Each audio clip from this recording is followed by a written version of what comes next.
Greetings people, I am Lucifer Seraph and welcome back to Final Fantasy VII. In the last episode we discovered that Cloud Strife is an unlikable show-off. Eris Gainsborough doesn't know the meaning of the word sales pitch, Tifa Lockhart has lovely jubbly giganto knockers, and Barrett Wallace pays eco-terrorists with his adopted daughter's college fund. We start this episode with Cloud waking up on a concrete floor underneath a sewage pipe in a terrorist basement. Yeah, we've all been there. Head upstairs and Barrett will announce that he has no idea how materia works, and then gives you the option to take the materia tutorial. Want my advice? Don't bother. Tifa then announces that she's coming with you this time and tells you to visit the weapon shop man upstairs. Which I'm pretty sure is another mistranslation since the 7th Heaven Bar doesn't have an upstairs, and the weapon store is across the street. Either way, she joins your party and leaves Marlene in charge of the bar. So we're depriving this kid of a decent education, and leaving her to manage a bar alone, knowing full well that the slums of Midgar are not a safe place to be. I know this is supposed to be some kind of dystopian shithole and all, but she's 4 years old, guys. At least hire an adult to look after her if you can't be asked to do it yourself. Anyway, after this example of parental neglect, you're allowed to wander the town and visit its many wondrous sights, i.e. the chemist and the weapon store. Stock up on potions at the chemist and grab a fire materia. And across the road at the weapons store, get your team some iron bangles and equip them. The grenades are pointless and the assault gun you should already have. On the second floor is the game's first tutorial hall. Next to the doorway you'll find an all materia, the owner of which isn't happy about this and drops a chest on your foot, which contains an ether. Everyone here is a tutorial, and completely optional, so I won't be talking to any of them. Right, now, if you watch my videos frequently, you'll know that I'm not the kind of guy who will ask for, comments, likes, favourites, justify my existence and all this wank. But this is a JRPG and has a lot of complicated mechanics going for it. And I will be playing this game assuming that you know how these mechanics work. So, on that note, I will ask once and only once that if you want me to elaborate on anything, how materia works, how to advance your limit techniques, all that guff, feel free to ask. I read all my comments, I answer all the personal messages, and I will happily make a separate video if it makes this shit easier to understand. Moving on, the third floor is an inn. Completely pointless since you've just woken up and should be at full health. Once you're done here, head to the train station and begin the second mission.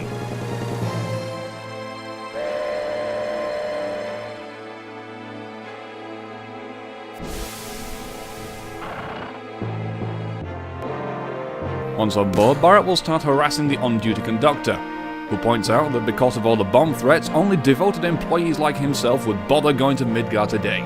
At which point Barrett asks, and I quote, "You work for Shinra?" Of course he works for Shinra, they own the bloody city. Once the train starts moving, they realise their fake IDs won't work this time, and so plan to jump off the train before they reach the first security check area. Sadly, it arrives sooner than they expect, prompting them to dash through the train to a 15-second time limit. Reaching the end of a car resets the timer, and some of the passengers will give you items, and others will steal items from you, forcing you to chase them to retrieve your stuff. Want my advice? Stand still and let the timer run out, forcing your team to jump off early and skip the lot of it.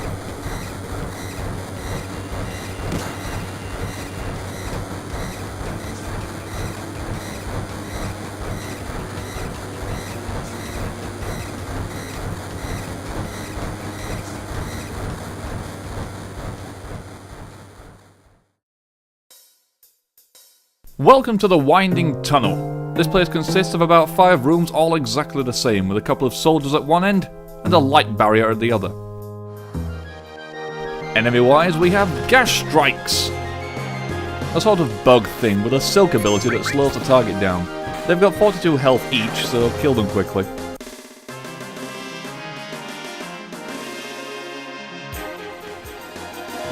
And we've got the rocket launcher. They automatically attack the party member with the lowest HP, so Tifa could have a problem with them, especially since they arrive in groups of 4. They have 50 health each and are weak to lightning, so a bolt or materia combination for Cloud is advised.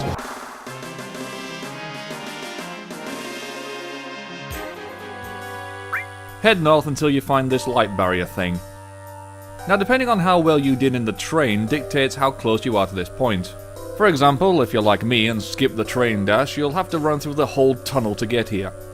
However, if you completed the train flawlessly, it is literally one screen up. Either way, jump down the vent and head to the next area.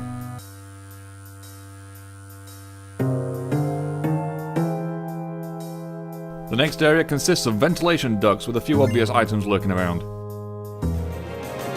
Enemy-wise, expect to find the same crab you found in the tunnel, with the addition of Blue Goo, a floating blue fish with 120 HP. It's weak to lightning and isn't very strong.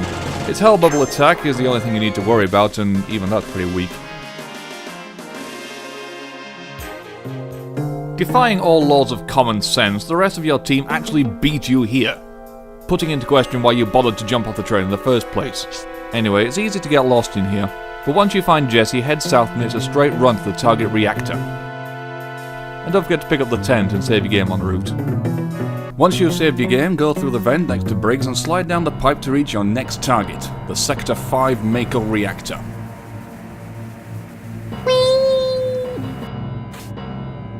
Once here, you'll find a handful of new enemies waiting for you.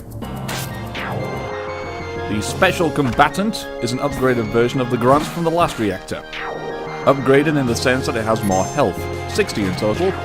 Aside from that, nothing to worry about.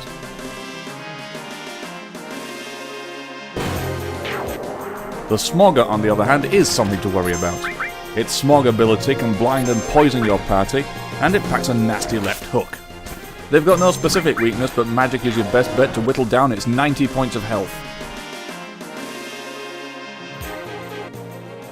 The Blood Taste is an upgraded version of the Guard Hounds from the last reactor, with 72 HP and a tentacle wave that drains your health. About 3 points at a time. Fierce, but not threatening.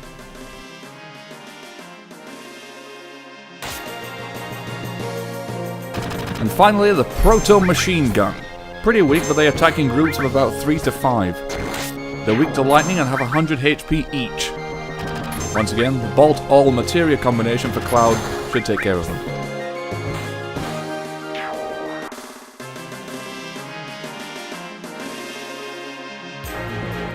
Once you reach the reactor's core, Cloud has a sudden crippling attack of tinnitus.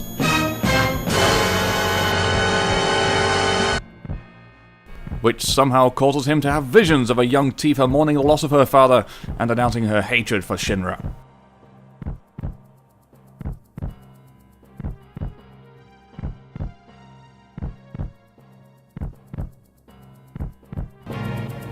Back in reality, the modern Tifa wakes him up and helps him set the bomb. So, Cloud Strife is an antisocial show-off who suffers from tinnitus, hears voices, and has hallucinations and or flashbacks in high-pressure situations. And we're trusting this guy with high explosives. Seems legit. This place has the same layout as the first reactor. I don't know, maybe they come flat-packed or something. Either way, once you've set the bomb, head to the elevator for a completely out-of-place bullshit QTE. Imagine, if you dare, a QuickTime event or QTE that has no prompts, no timer, and no penalty for getting it wrong other than having to do it all again. And again. And again. And again. And again until you get it right. Welcome to the locking mechanism for this fucking door. Get into position and you're given the instruction, quote, to push the button at once, unquote. Right, where do I start? Aside from being mistranslated, since to do something at once means to do it immediately, what button do you want me to press? This is a PC game. I have in excess of 130 buttons on my keyboard alone to choose from, plus another 9 on my mouse, and a controller with no less than 17. Next, when do you want me to press it? I can break through the bad translation and work out that you want me to press it at the same time as you, But when are you going to press the button? Is a 3-second countdown too much to ask? And finally, give me some advice! Okay, yes, it is no good when I fail, but just telling me to try again doesn't fucking help!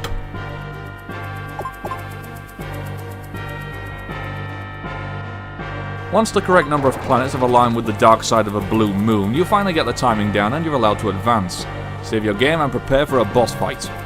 Before we get there though, take a look at the space below the walkway. Remember, Jessie said this place is suspended about 50 meters above the slums. I can only assume she thinks a meter is about 3 times longer than normal. Anyway, your path is blocked by soldiers. You know, those guys that can be taken out with one kick to the gut. And for some reason your party stops. Fight your way through, damn it! Enter President Shinra, president of the Shinra Electric Power Company. And for a bit of trivia, his name is indeed President Shinra. It's supposed to be some kind of Japanese play on words that just doesn't translate. He seems to recognize Cloud and calls him a traitor, although he can't seem to recall Cloud's name. I don't know, you'd think he'd remember the names of his elite fighting force members. Hell, there's only like 5 of them, and most of them are dead. Play Crisis Core for the PSP, it's a good game. But hell, it's not like you're Sephiroth or anything, you know, who cares about your name, right? Twat. He swiftly gets bored and sets this thing on you, and then exits via helicopter, leaving you to fight the boss. Meet Airbuster, a hovering mechanical battle robot that you fight in a pincer formation. It has a total of 1200 HP and magic defense up the tailpipe, so any spell other than Bolt will do jack shit. Attack its back and it counterattacks with Body Blow, a nasty physical attack that does about 70 to 80 damage. It can also attack with its Astro Boy style dual arse machine guns. Yeah, I'm not going to ask. Long range attack that does about 40 to 50 damage. Its big bomber attack can hit for over 100 damage, but it can only be used 4 times. Once the big bomber runs out of ammo, AB starts using its energy ball ability. Visually impressive, but physically weak. 50 to 60 damage at max. Tips. This thing has a rather odd weakness. Normally when you attack an enemy in the back, or vice versa, the damage is doubled. This thing has a crippling 5 times damage multiplier for back attacks. Long story short, Cloud plus Braver divided by back attack equals maximum ponage. Aside from that, keep your health above 150 and no problem.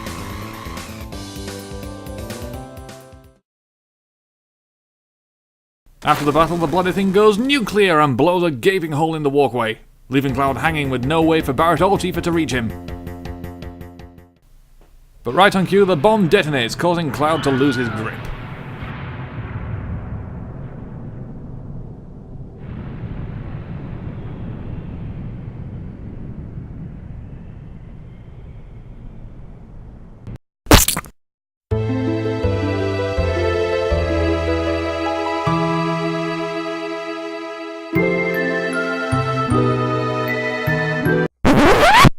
Yeah, if only. We have a brief conversation with the voices in Cloud's head, wherein the voices tell him that back then he only got away with scraped knees. This is called a plot point. Yeah, don't worry, it doesn't make sense right now, but it's important later. Promise. Anyway, he wakes up on a flower bed in an old church, which, as you'll discover later, is actually interdimensionally transcendental. Either way, you're being tended to by the flower seller from the first mission. After some filler dialogue, are you okay, this is a church, do you remember me, why didn't you buy a flower you inconsiderate prick, etc., she finally gets around to telling you her name. This is Heiress Gainsborough, flower seller and last surviving member of an ancient race of spiritual humans called the Satra. You'll have to talk to her a few times to hack your way through her dialogue, but eventually Cloud will mention that he's a mercenary. Heiress then takes the opportunity to hire him as a bodyguard with the promise of a single date as payment. Rather than laugh in her face and walk off, Cloud succumbs to the cranial injuries he sustained while crashing through the church's roof, and accepts.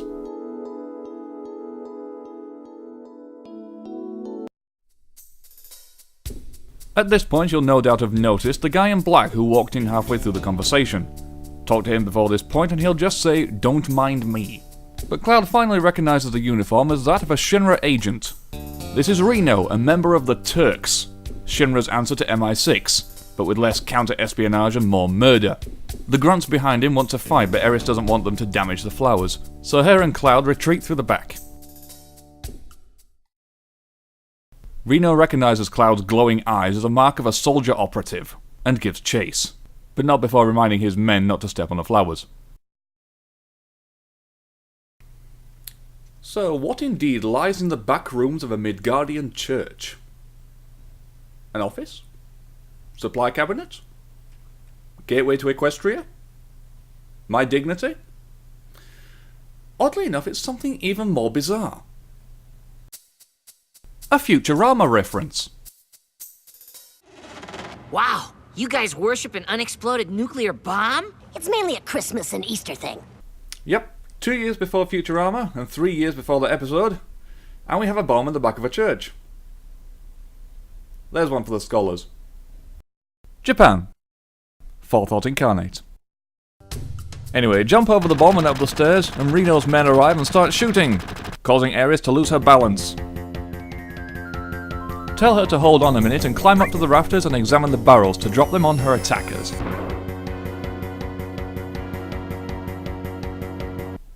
Damn it. Yes, I was aiming for Eris with that barrel. Apparently she's very good at dodging death from above. Who'd have thought? If you're interested, this is the order in which the barrels should be pushed. Should you fail, Eris will have to fight the military police. Yes, the 30 HP guys from the very first battle. If you bother to equip Eris with materia, blast them with fire, or just hit them 3 times.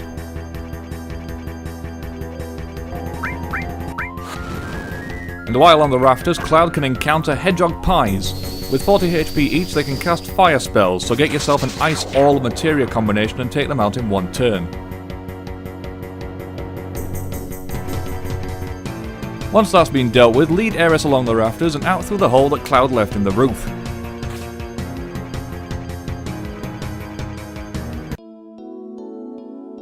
Once outside, you'll notice the church is actually pretty small, meaning that either this game has a major problem with scaling, or the church is actually a Tardis. I bet you thought I was kidding earlier. Cloud tells Eris that the Turks are special operatives that hunt for potential members for Soldier. They're also involved with assassinations, counter-espionage, and other dirty dealings. She postulates that they are trying to recruit her for Soldier. A theory that is soon scrapped when they escape over the rooftops, and she can't keep up. Eris then notices the glow in Cloud's eyes and questions it. Cloud then reveals that this is a mark of Soldier, a side effect of being showered in pure Mako as part of his initiation. It's sort of on the same lines as showering a Marine in crude oil. Once you're back on the ground, head west and then north to reach the Sector 5 township. Once here, you can find a man in a pipe who appears to be ill. Sadly, you can't do anything for him. I mean, it's not like Cloud used to be part of an elite fighting force, with training in the use of potions, restorative materia and emergency first aid or anything. And it's not like Eris's one and only useful limit break is healing wind that heals you. Fuck's sake. Anyway, Eris notices the man has a number 2 tattooed on him. This is more important than you may imagine. I'm going to ask you to remember this guy, but bear in mind it won't be important for a long time. Visit the stores if you need to stock up on supplies, then head east to Eris's home. Right, this has to be the best looking place in Midgar. Think about that for a second. Even the local crime lord has to put up with a bedroom directly above the sewer system. And here's Eris and her mother living in luxury next to a waterfall with a huge garden. What are we to learn from this?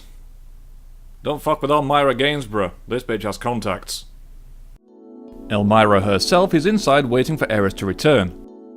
After a brief conversation wherein we discover that Eris gets followed home all the time, Cloud mentions he needs to get back to Sector 7, the home of Avalanche and Tifa's bar. Elmira mentions it's getting late and Cloud should spend the night here.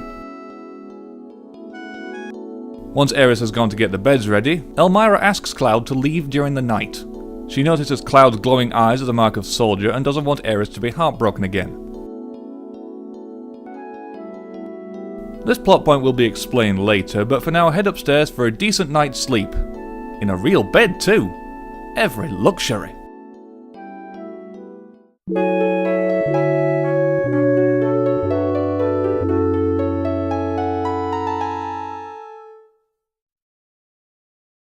And that concludes part 2. Join me next time for Controversy. Take care of yourselves, guys. I hope to see you soon, but until then, this is Lucifer Seraph signing off.